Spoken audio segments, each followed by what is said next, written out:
Trading at Schwab is now powered by Ameritrade, unlocking the power of Thinkorswim, the award-winning trading platforms loaded with features that let you dive deeper into the market. Visualize your trades in a new light on Thinkorswim desktop with robust charting and analysis tools, all while you uncover new opportunities with up-to-the-minute market news and insights. Thinkorswim is available on desktop, web, and mobile to meet you where you are. It's built by the trading obsessed to help you trade brilliantly. Learn more at schwab.com/trading. This episode is brought to you by Indeed. Stop waiting around for the perfect candidate. Instead, use Indeed sponsored jobs to find the right people with the right skills fast. It's a simple way to make sure your listing is the first candidates see. According to Indeed data, sponsored jobs have 4 times more applicants than non-sponsored jobs. So go build your dream team today with Indeed. Get a $75 sponsored job credit at Indeed.com/podcast. Terms and conditions apply.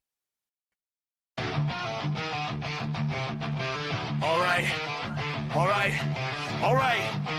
This ain't just a show. This is a platform. Veteran built, battle tested.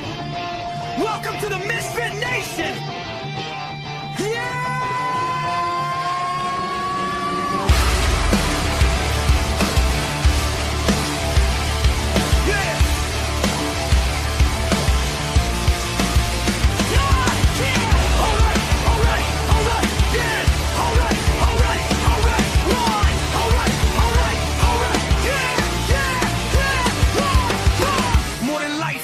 In a room, built from boots on the ground, now we breaking the rules. 2 vets, 1 leader, painting the sound, turn scars into sermons, let them echo around. Authors with truth, musicians with fire, actors backstage chasing something higher.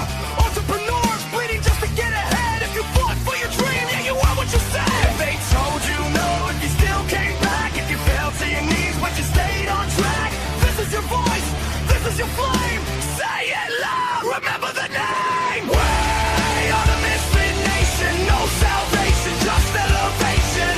We rise again.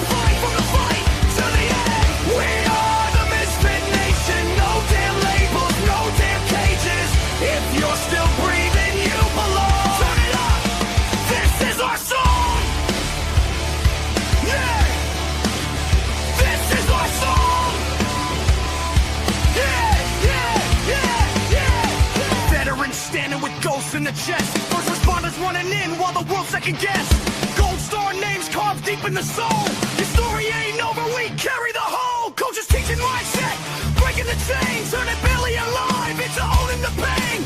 Truth over polish, scars on display. If it's real, let it bleed. That's the misfit way. If it's heavy right now, if the dark feels close. If it's heavy right now, if the dark feels close. If it's heavy right now, if the dark feels close. It's stop right now. We're the more than you know. Don't walk alone. Veterans press 1, bring it home. Don't trade forever for tonight. You're still needed in this fight. We're the Misfit Nation, built from scars and dedication. We rise again. From the fight to the end. We are the Misfit Nation. Every voice is vindication. From the silence to the scream, we're strong. Welcome home. You belong.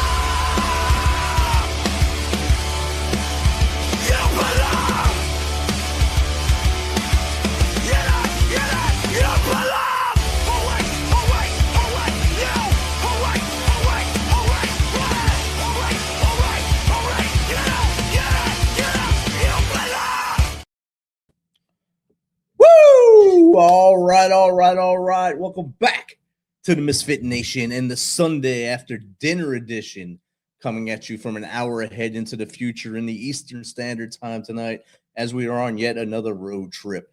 It's great to be here in the state of Maryland again, where I lived for the last couple of years of my career.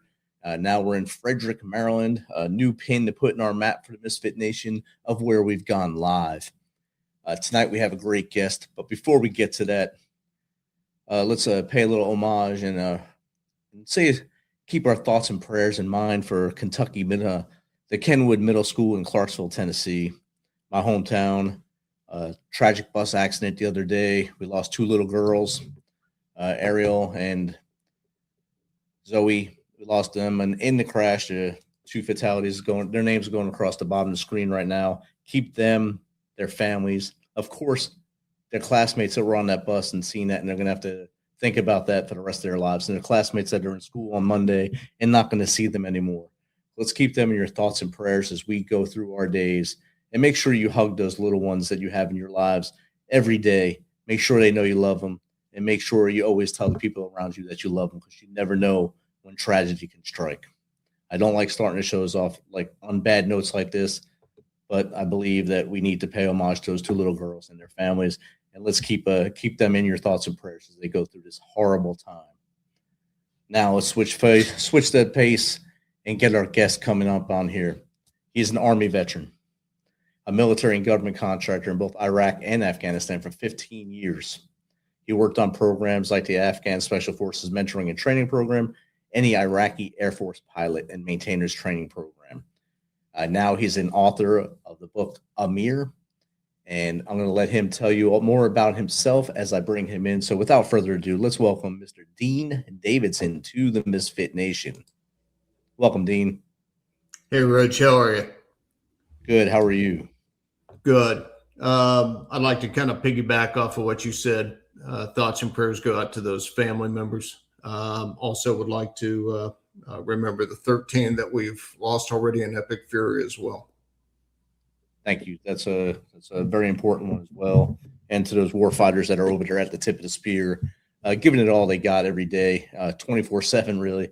They have to duck, dive, dodge every day because all the stuff that's coming at them, the things we don't see on TV, the things that the news doesn't share with us. There's a lot of stuff going on there. And those men and women are on the front lines doing the things that we take for granted now. Even now, I know what it is, having served, you've been over there. And now we kind of take for granted those freedoms that we have here while they're on the front line. So thank you for bringing that up. I kind of let that go tonight, but thank you. Absolutely. Now, Dean, I told you I was only going to give a little bit about you and let you do the rest of the talking about Dean. So tell us as much about you as you want to, from as far back as you want to go to how we got to where we are today. I'm an old guy. I joined right out of high school, 17, got the waiver, went in, did basic at Fort Dix, New Jersey, in the middle of a blizzard. That was some fun times. Went to AIT at Fort Lee, Virginia. Ended up quartermaster.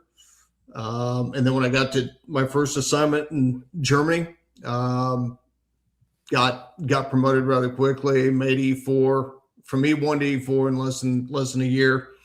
And then got sent to Vilsec, to the small arms school, which absolutely loved serving as the armor, love weapons. And so that was kind of a natural fit for me. Loved Germany back then. It was an entirely different country back in the 80s. So, and then after a few years, ended up getting out of the service at Fort Jackson, and then kind of tried to figure out what I wanted to do with my life. Had no real direction after getting out. At the beginning of the first Gulf War, tried to re-enlist.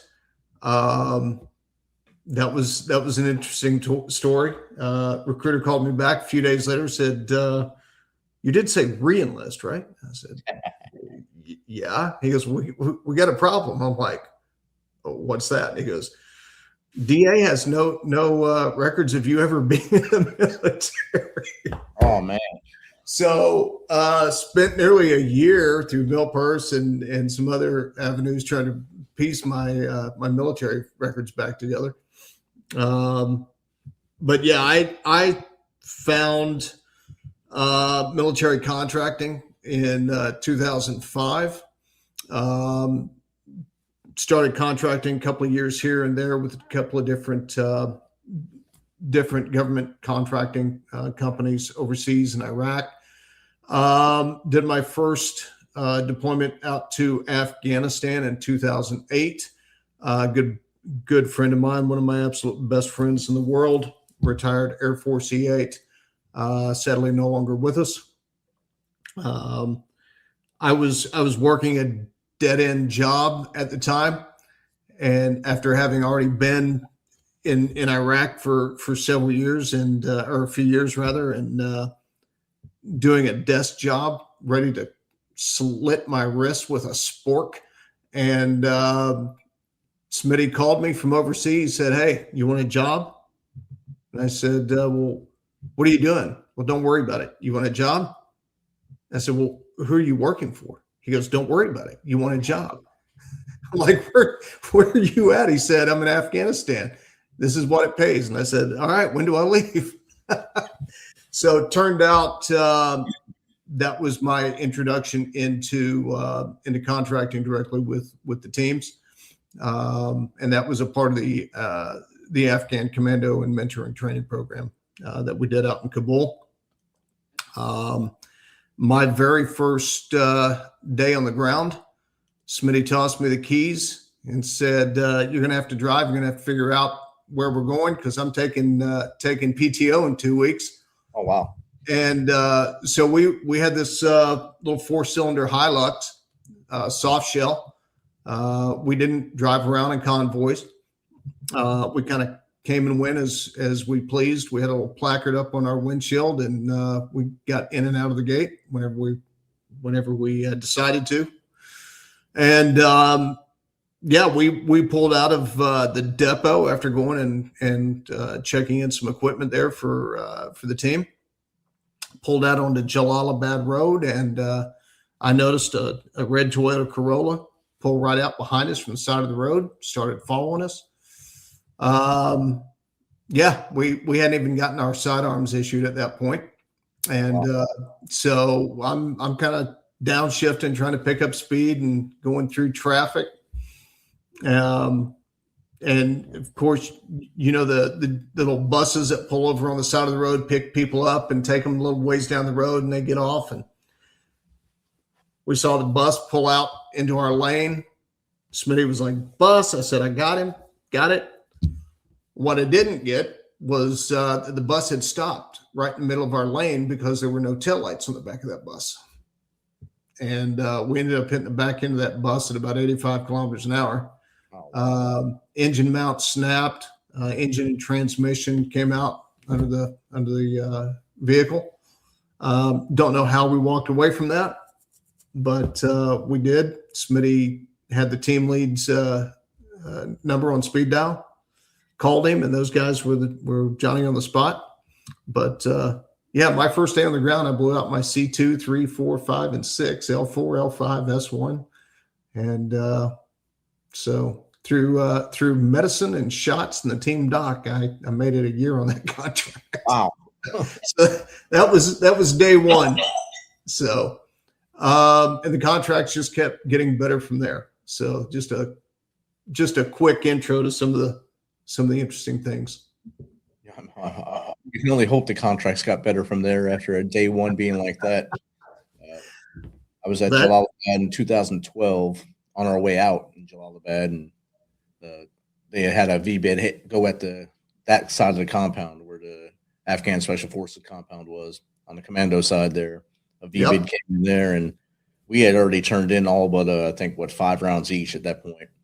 And that thing went off, and we're sitting in the transient tents like, great, we made it through this whole tour, and now we're in another fight as we have nothing to fight with.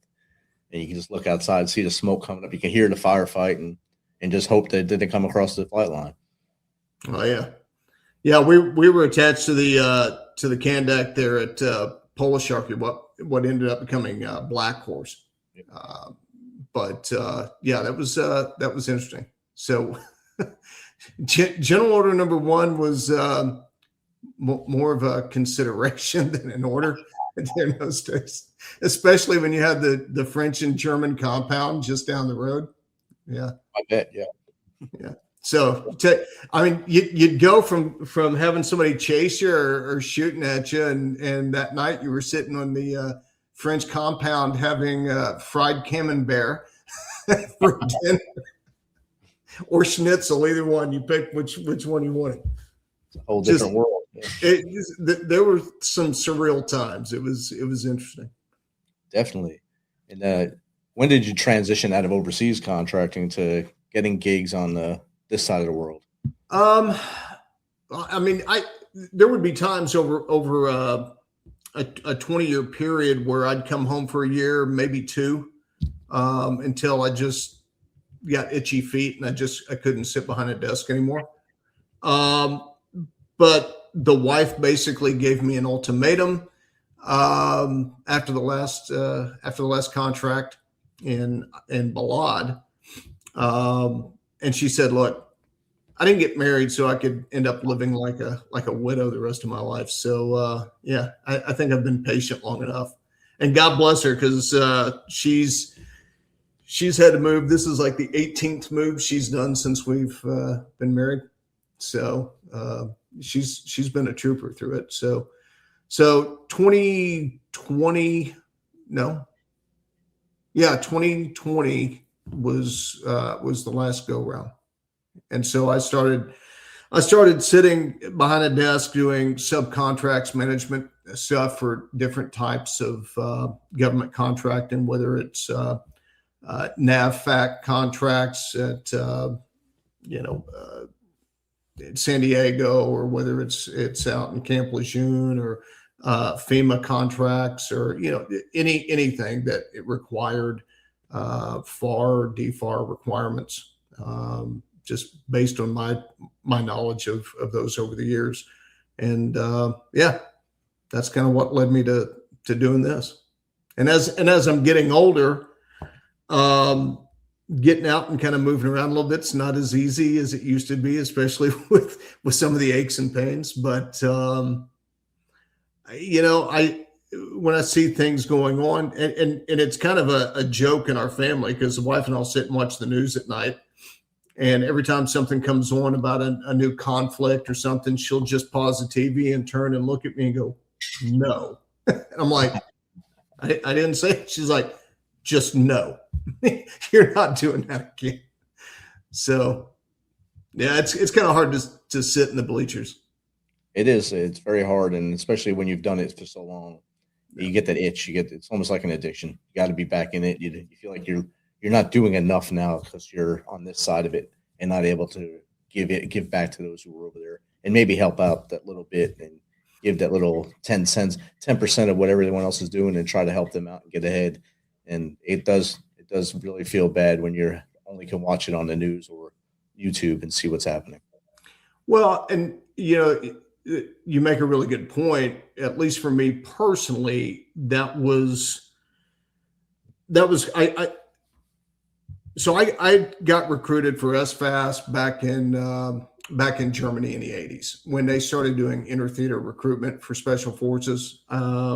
I still to this day don't know how that came about. I just know that my commander called myself and one of the guys in my company into his office and said, "Hey, I want you at the post theater at 6 o'clock in the morning."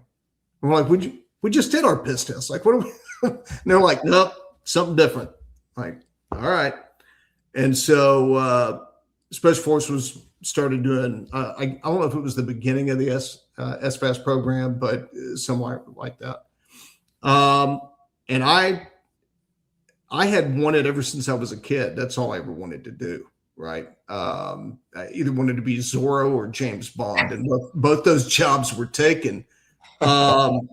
So that was the most logical step. Obviously. And but at the time, my stepdad at the time was being investigated by the Bureau because he and our pastor were going down to El Salvador when the whole guerrilla warfare was going on in El Salvador, and they were helping people get out of El Salvador and into Mexico, and then eventually some of them into the United States. So when I learned that was going on, I just told myself, yeah, there's no way in hell I'm going to ever get in with that kind of thing hanging over my head, even though I had a NATO top secret at the time. So I didn't even bother with it. So, but that's always kind of been something that's stuck in my craw all those years. So that's why I've done everything I can over the years to be as supportive of the teams as I can in any way I can.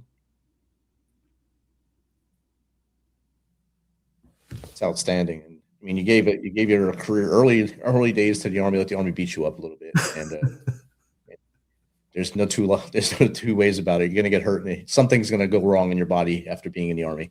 And you gave that, and then you decide to go and put yourself in harm's way as a contractor after the twisting of the arm by your buddy, and now you're on this side with that note from home saying you can't go anymore. You're staying home and being with me. What made you start to think, hey, maybe I should start becoming a writer? It's something I've always wanted to do. I guess I was the I don't know, the Cyrano de Bergerac of the military or something, man. As a kid, I always loved poetry, which was really weird, I was kind of I don't know. I'm a walking contradiction, because on one hand, I love being deployed. I love being in the mix, but at the same time, I read the classics. I read poetry. I was a theater kid when I was in high school. I mean, just not the kind of guy you would think. It's like they seem to be two completely different things there. But I had tried my hand at writing probably 10 different books over the years. I'd get, I don't know, maybe somewhere 10 chapters in, and then just get sidetracked, lose interest, writer's block, whatever it was. And then I would lose whatever it was I was writing. And a year later, I'd go to look for it and the hard drive was crashed, or any number of things. And then I helped my wife write a book. Well, I didn't help her, but I encouraged her and kind of supported her to write a book, which is something she had always wanted to do. And she does these paranormal kind of things. And I guess I just kind of went, you know what? I think I can do this. And the book, the Amir, just there you go, the Tora Bora Vendetta. It's fiction built around some real life events. Two friends of mine, one is, one's a former SEAL and CIA case officer. The other is a former ODA, first Iranian Special Forces member in U.S. history, longest serving member of the A-teams. And he was the guy that, everybody's aware of Argo, the movie Ben Affleck did, right, where he's rescuing the hostages from Iran, all that. Well, there was a mission prior to that Carter had greenlit. And my buddy Changiz was the guy that planned that. He was from Tehran. His family were all still there. And he had just finished the Q course and been assigned to his first unit. And he got Carter to greenlight him going over there and finding where the hostages were being kept and planning a rescue mission. And some people know the story, some don't, but there was a sandstorm, took out 3 of those 4 helicopters, and they had to scrap the mission. And so that's how the whole Argo thing came about. But there's some other things that these guys have been involved in. And so I kind of wrote this book with the two of them in mind as the main characters. But I found the whole process to be somewhat therapeutic. I'm not a guy that typically has a lot of patience for many things. I tried meditation years ago, but I just didn't have the patience to just sit there and breathe. So I never thought I'd actually have enough patience to finish it. But yeah, there was a sense of accomplishment through that entire process. And then, submitting it to a publisher, having the publisher go, hey, yeah, we want to publish this. There was a sense of vulnerability. There was a kind of a fear in a way there, unlike anything I'd experienced overseas. Right.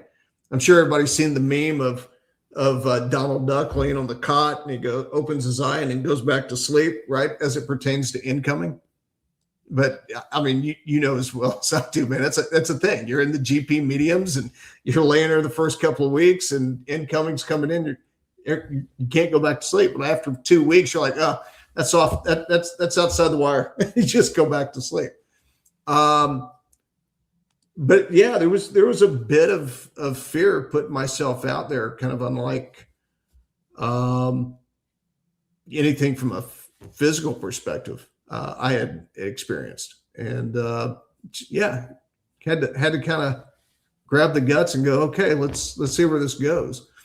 And so far so good. And I'm 2/3 of the way finished with the second book, which is going to be the first in a series. I'm calling Codename Chaos.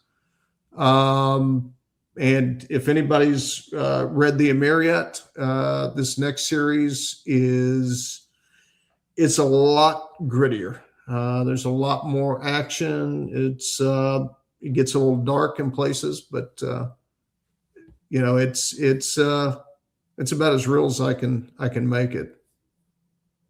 Nice. And you say series, how many books you want to make that series? The plan right now is for at least 3. Okay. But I've kind of determined I'm in this for the long haul. This is kind of my retirement goal.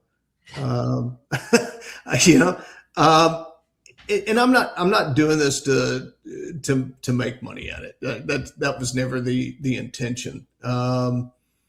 The first book was kind of an idea of kind of paying tribute to my 2 buddies in a way, but also kind of a cathartic kind of thing for me in that process. But it kind of lit the fuse. And the more that I'm writing this next one, I'm going, I can really do this. Like it's a part of that dream. Like those 10 other books I've tried writing all over the years and never succeeded at it. Now it's like, no, now I know I can do this. And I'm kind of looking at it same as I did with anything else. I'm taking classes online on my own. BBC's got these maestro classes where some of the biggest authors in modern history have done these courses. So anything I can do to just try to make myself a little bit better, learn some better techniques. You know, I'm trying to invest in that. But it wasn't just the writing. I made a promise to myself when I left Afghanistan the last time that when I kind of got back to a somewhat normal life, I would kind of try my hand at acting again. And just finished a movie year and a half ago. It's on Amazon Prime and Apple TV right now, and then did a TV show for an episode a couple of years before that. And so every once in a while I'll put myself out there and audition for something and just try to stay active. But it's kind of an outlet in a way. What's the movie's name that you're in? The one is called The Beast of Trinity, Texas. A buddy of mine, Terry Weaver, who's a Navy corpsman. Terry's an actor and an author, but he wrote the script, and I would venture to say 80. I could be wrong, but I think at least 80% of the people that were in that movie were veterans. Wow! And that was all filmed up in Trinity County, Crockett, Texas area. And yeah, we had a fun time with it, and it's doing pretty well on streaming. It's now in 13 plus countries, I think. Nice. And yeah, and then the TV show I did was called Breaking Strongholds. Season 2, I think my scene's the next one to be released, whenever that's going to be.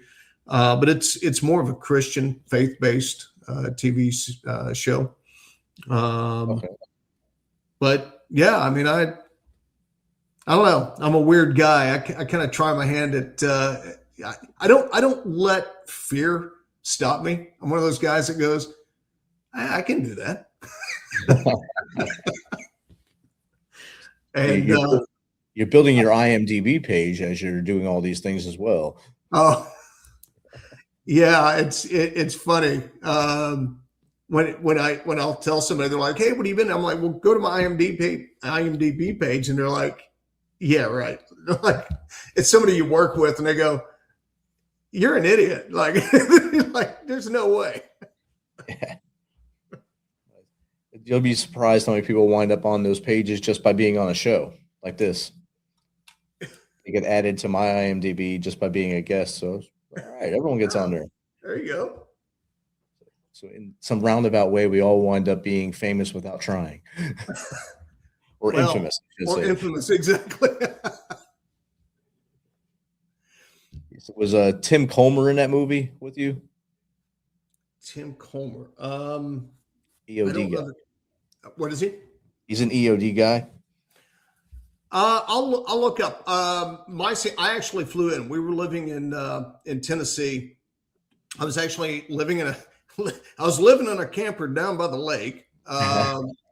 Literally, when Terry called me, he said, "Hey, I'm going to email you a script. I want you to read it."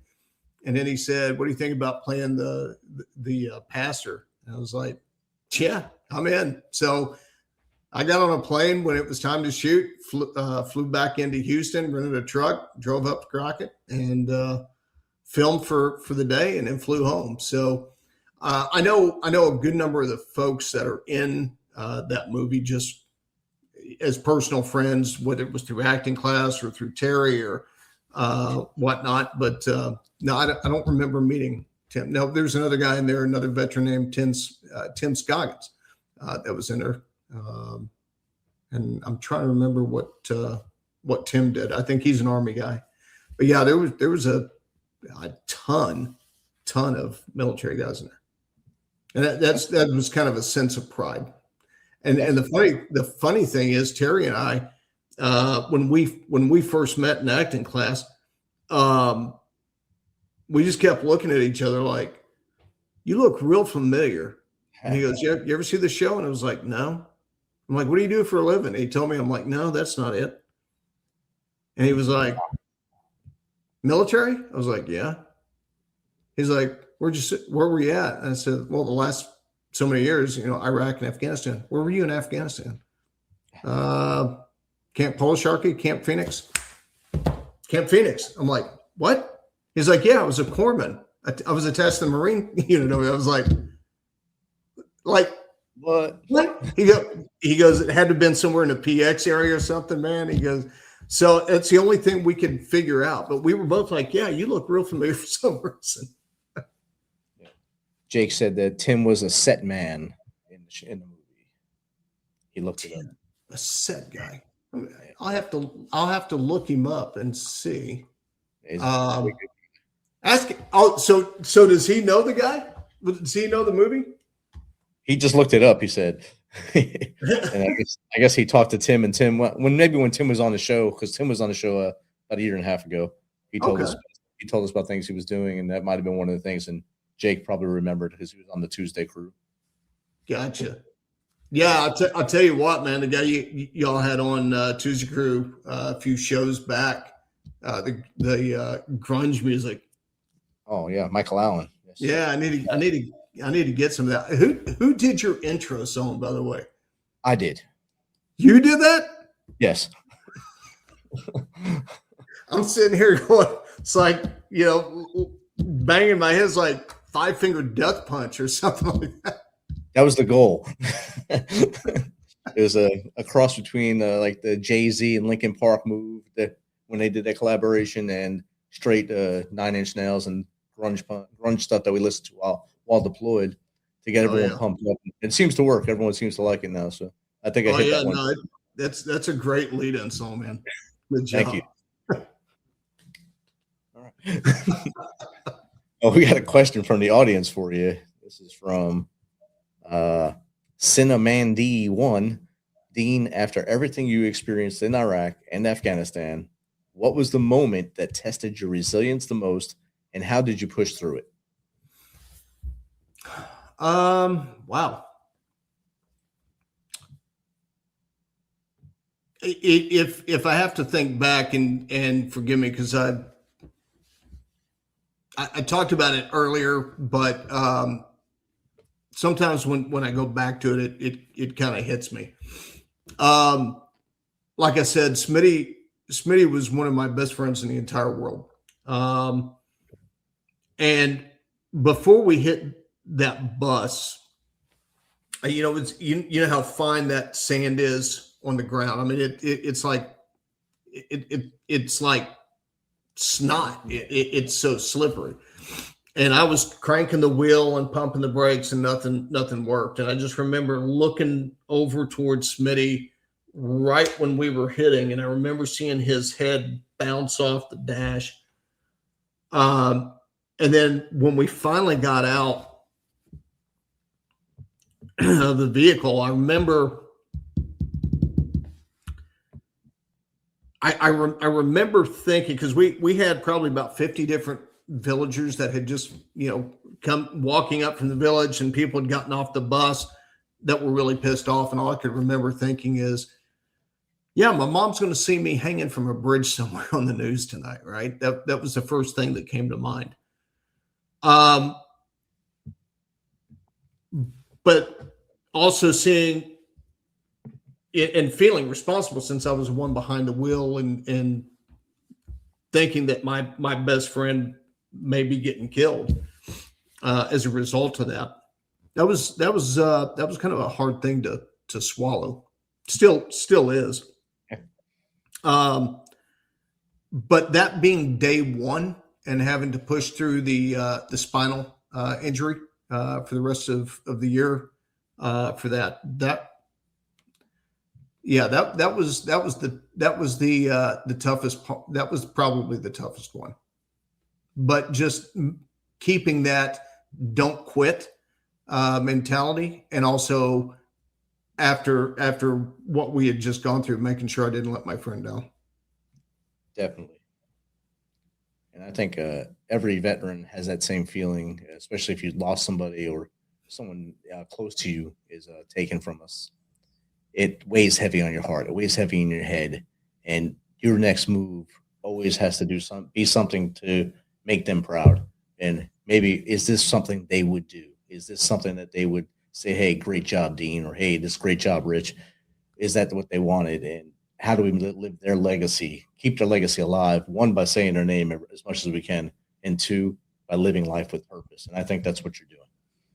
And I've tried to memorialize my friend as a main character in the next book. Just kind of keep him out there in the forefront. Definitely. And that's the best thing you can do, and that keeps him in the front of everything. And a lot of people, maybe they may not understand why it's important to you, but the best thing is why it's important. Yep. And you're able to share that now. Yeah, and it it's also helped. He passed very unexpectedly last year. Well, sorry, year before last. So it's been about 15 months now. And his son called me to tell me. It was one of those surreal moments, but they were all getting together. The family was all getting together and invited me to be there. And so we were there at the house with everyone. I finally met his mother, his brother, his sister. I'd known his wife and his son through all the years that he and I had worked together in deployments. And so maintaining the relationship, with his family and staying close to them, that's been a tremendous help for me. So yeah, it definitely is.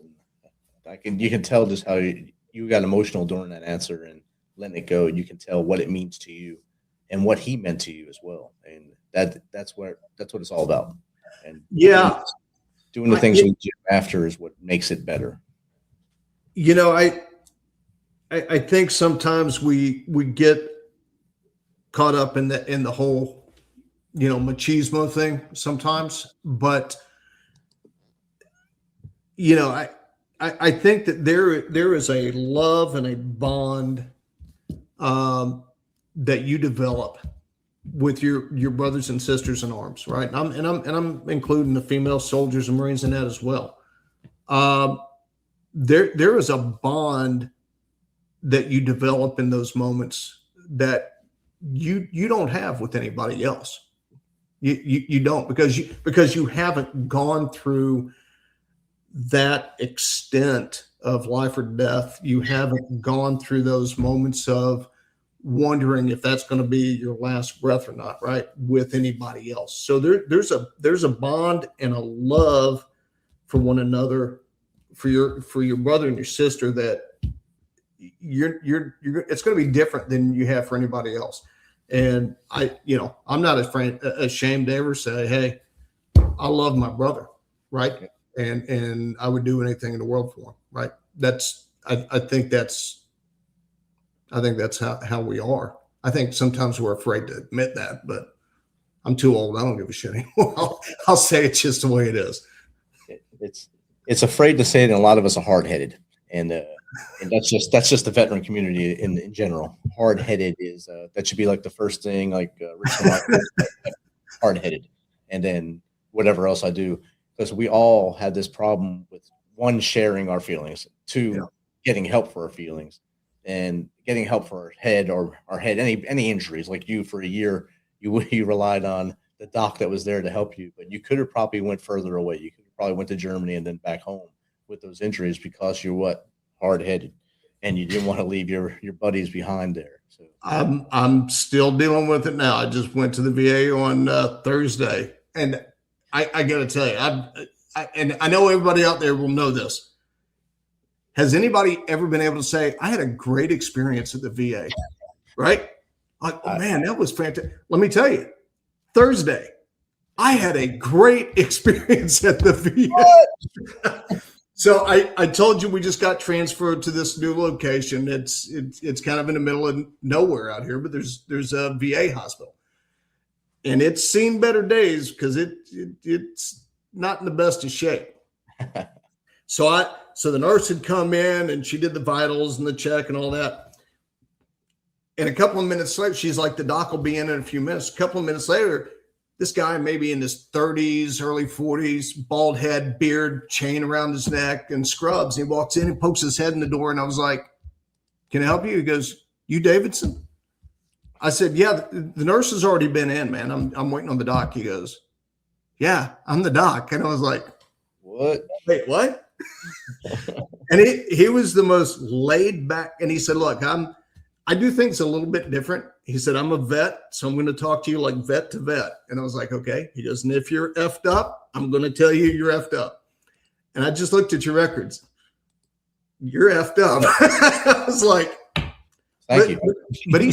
But he spent an hour with me going through everything. He didn't rush me. I mean, he was very attentive, man. I've never had anything like that at the VA. So kudos to them. Yeah. I mean, I've never had that either. And I've been going there since just a few months after I got out. And that's not a story I can tell. At all. Pretty much ever. But that's a good one. I'm glad this is recording so people could see this forever. You're that guy. Yeah. You're the one. From Top Gun. So you're the one. I was inverted, and we were talking and communicating. Yeah, we were communicating. So definitely, you're the one right now. And that's the movie that made me join the military. Of course it was. And everybody goes, well, why didn't you join the Navy? Because I freaking don't look good in white. It's a good reason. And I hate bell bottoms. They don't bring out my eyes, so I can't wear them. So it's good. All right, we got another question from Van Diesel. How did your spinal injury change your perspective on purpose, identity, and continuing the mission beyond the battlefield? Thank you, Van. Great question. I think I had to come to grips with things that as men, I think we don't typically come to accept or deal with until we're much older. I watched my dad go through this in his 80s where he's like, no, I can do this. Well, no, you can't anymore. Right. But he's like, I've been able to do this all my life. I know you have. But I think I had to accept, and it took me a few years, but I had to come to accept there are some things I just cannot do anymore physically. Things that would have never been an issue for me before this injury. But there are things that have made me realize I have limitations. That as a man, I'm going, no, I can pick that up. I can move that. I don't need help with, those types of things. And you get frustrated because you realize you can't do those things. So it's taken a while for me to kind of change my mental perspective on what I can and cannot do, and come to terms with and accept that, and realize that if I didn't accept it, I was just going to kind of remain a frustrated old curmudgeon and making life miserable for my wife and everybody around me if I didn't.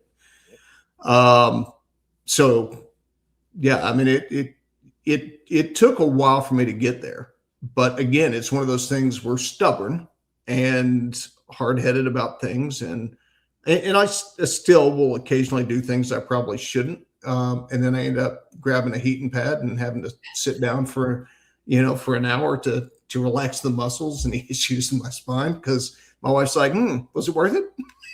It's like the I told you so thing. It's a reason. Yep. Oh yeah. Always. And we never learn. So that's the problem. We still, even though you had to go through the heating pad and all that stuff, you won't learn because you're going to do that same thing again, and probably just a few weeks after. So.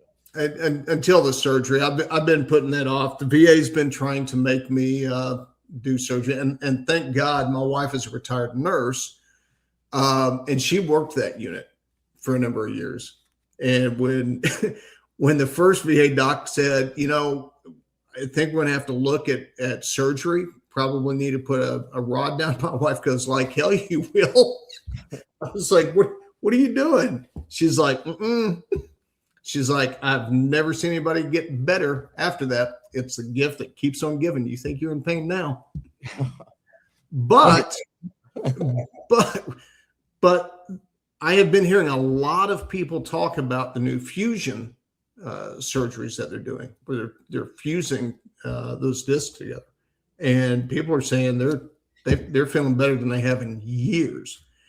So we're talking about the potential of that, but just in talking to people that have had it and all of the positives that they're saying 6 months, a year, 2 years after they've had that surgery, I mean, it's kind of lending some hope that, hey, maybe there is some relief afterwards, right? So, and I figured, man, I've survived a chemical attack in Bakuba.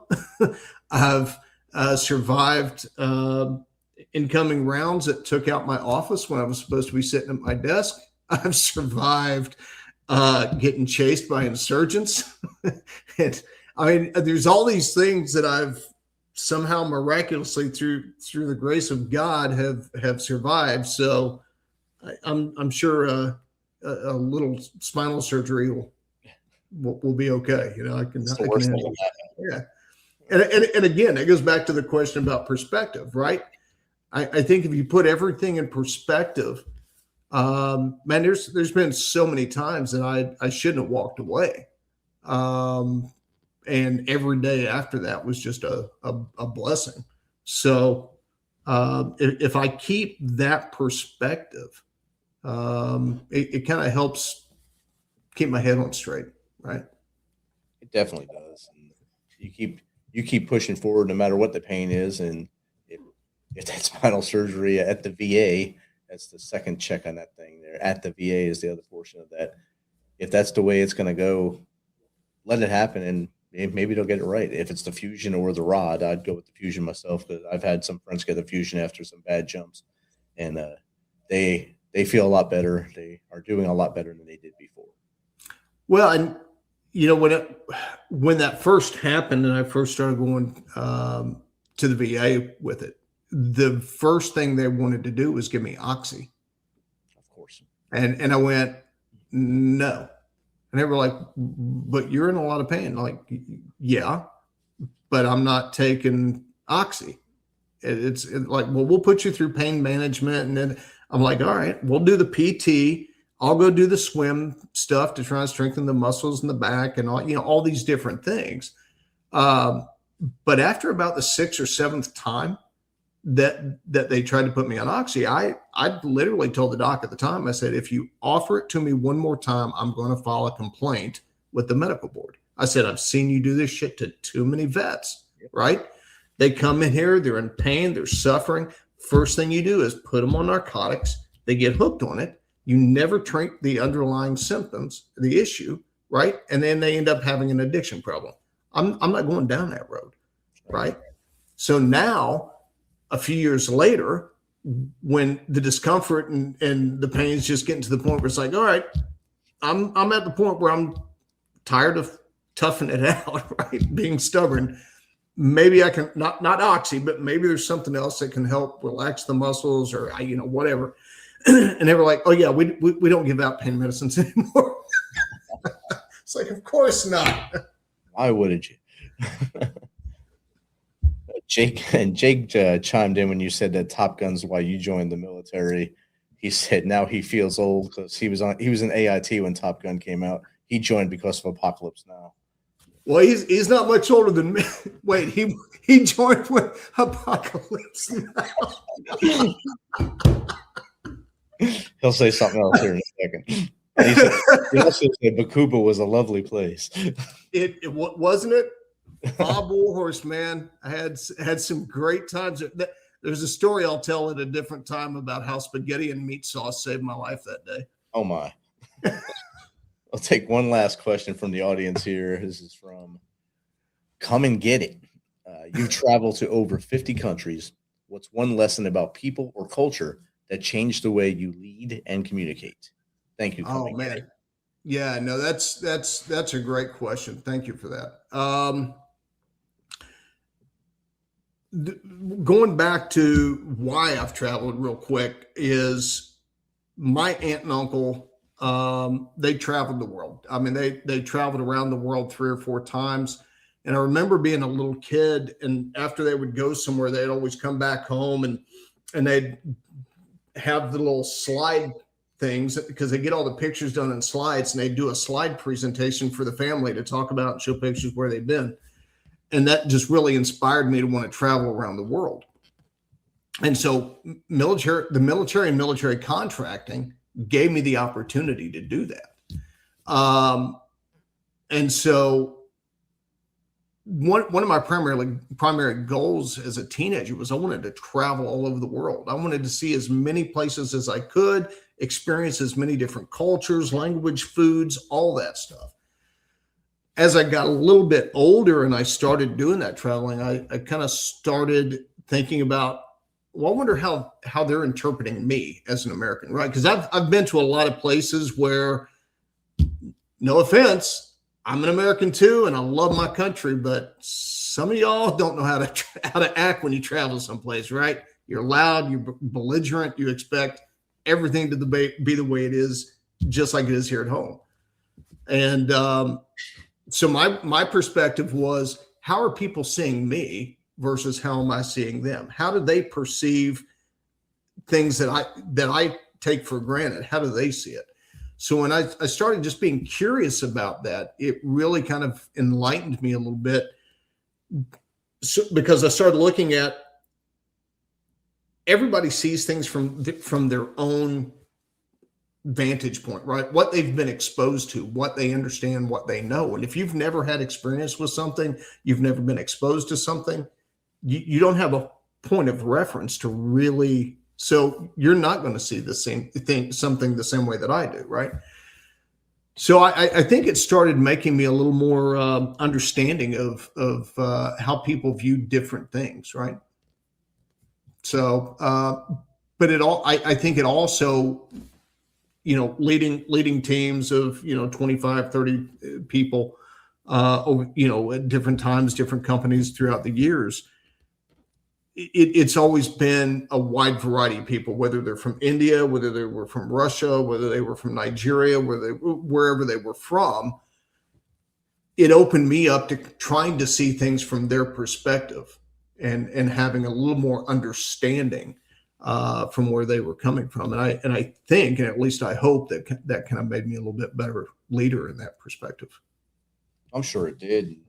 It surely didn't make you a worse leader, but being exposed to cultures and seeing how things happen in other places and being able to bring all that to one bearing with all your leadership lessons that you learned along the way to make one good leadership dynamic for you. So I think it helped you out a lot more than you think. It really did.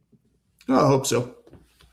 All right, so Dean, we're coming close to that golden hour here, and it's almost time to ask you our final two questions. And they're easy ones.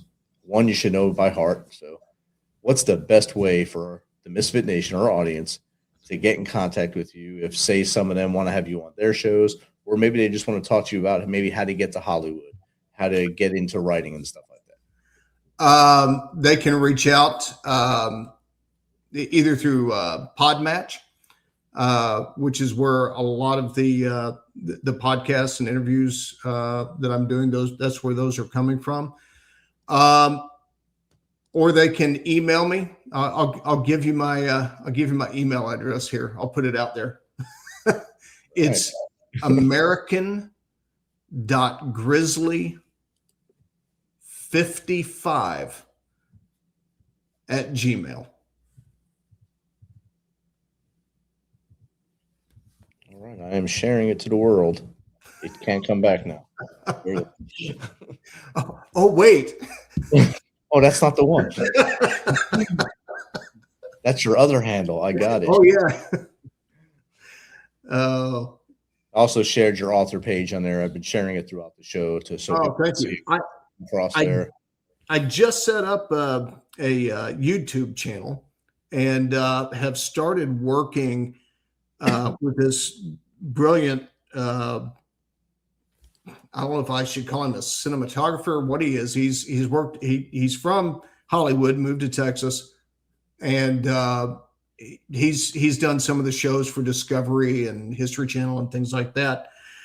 And we did some stuff at the American Legion Hall there in Willis, Texas. It's a Purple Heart, Post 618. And they were gracious enough to let me use the hall to film some stuff there. And man, I mean, that guy, you've seen some of these documentaries where guys are sitting there talking about, the war and things like that. And it literally came out looking just like a professional documentary. So we're going to start working together to put more content out, perspectives on the Iraq or the Iran war and other things that are, some of those videos are already out. So we've got the YouTube channel going, and I'm kind of keep track of what's going on. The book is available on Amazon.com. I'm trying to put something together for Memorial Day for active duty and veterans. I'm trying to work some of those things out with the publisher right now, but yeah, if the audience is interested, I may have something special coming for our community. Outstanding. It'd be great to see, and we'll look forward to that. And the last question we have for you, Dean: what can the Misfit Nation start doing tomorrow to be better people? Guys, I would just say be kind to one another. Number one, have your battle buddies back, right? Reach out, check on your buddies, man. We've lost way too many. The 22 a day. Yeah, we can't sustain those numbers, guys. We need to keep reaching out. I've got guys that I served with back in the 80s that stayed in a lot longer than I did. Those guys can call me at 3:00 in the morning. That's what we're there for, right? But also try to be kind to one another, man. I think between politics, the media, and everything else out there, we're all like wound tighter than a drum, and for vets especially, we're already that way. So, yeah, count to 5, man. Do something unexpected and just be kind to somebody, and let's try to make it a better place, and hopefully that'll help us in the process. Outstanding. Those are good ones right there. Misfit Nation, take heed to those. And Dean, thank you for taking some of your time tonight to hang out with the Misfit Nation, share your story, share your book, The Amir, and hopefully it gets some bites from the audience, and hopefully you keep on that trajectory and get that IMDb really built up, and you get them maybe one of those crazy awards they give out over there in that Hollywood place. Hey, from your lips to God's ears, brother. Heck yeah. Hey, I appreciate you. It's been an absolute blast hanging out with you guys. Outstanding. Thanks again, Dean. Misfit Nation, thanks for tuning in tonight. I know it's Sunday. I know you've had a long week. I know the Elite Eight is on the first games to get to the Final Four tonight. Thanks for hanging out with us. Remember what I said at the beginning of the show. Love the ones around you. Hug your little ones. Make sure they know you love them. And be kind, just like Dean said. And if you are a veteran or anyone out there and you're feeling that darkness start to cave in, don't make a permanent decision. Don't make a permanent solution to a temporary problem. I know it sounds horrible saying it's a temporary problem because I'm not the one going through it. You are. But it's only temporary. If it's only permanent if you let it be permanent. Link it temporary. Phone a friend. Reach in that wallet. Take out that 1-inch piece of paper with those 3 names on it. Call them up. They want to hear from you. Just like Dean just said, reach out to your battle buddies. It goes both ways. If you're feeling bad, reach out to them. Make them yell at you. Make them get your head straight. Then be here tomorrow. Because a day tomorrow with you is 100% better than one without you. Until next time, Misfit Nation, be humble, stay hungry, and you just keep hustling.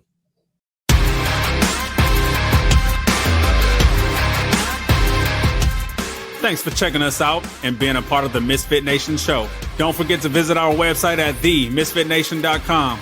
That's themisfitnation.com. Check out all our past episodes and get some of the great Misfit Nation gear for you and your family. As always, be humble, stay hungry, and keep hustling because we are Misfit Nation. Misfit Nation.